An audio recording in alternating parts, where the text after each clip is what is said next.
Good evening. Nattakurinji രാഗത്തിലുള്ള വർണ്ണമാണ് കഴിഞ്ഞ വീഡിയോസുകളിൽ upload ചെയ്തിട്ടുള്ളത്.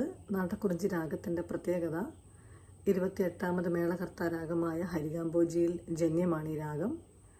എൻ്റെ ഗുരു ശ്രീ ഡുഡു സീതാരാമയ്യ സാറാണ് ഈ വർണ്ണം വീണയിൽ പഠിപ്പിച്ചു തന്നിട്ടുള്ളത്.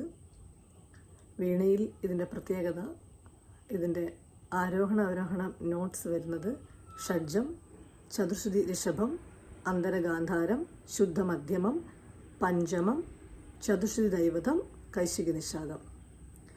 വീണയിൽ വായിക്കുമ്പോൾ ചതുശ്രുതി ദൈവതത്തിൽ ഗമകം കൊടുത്തുകൊണ്ട് നിഷാദം വായിക്കുമ്പോഴാണ് രാഗഭാവം കൂടുതൽ പ്രകടമാകുന്നത്.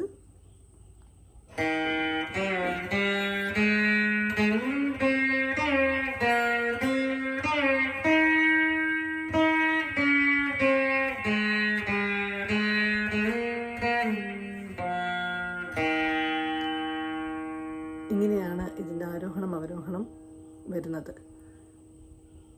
എല്ലാവരും വീഡിയോ കാണുക. Thank you.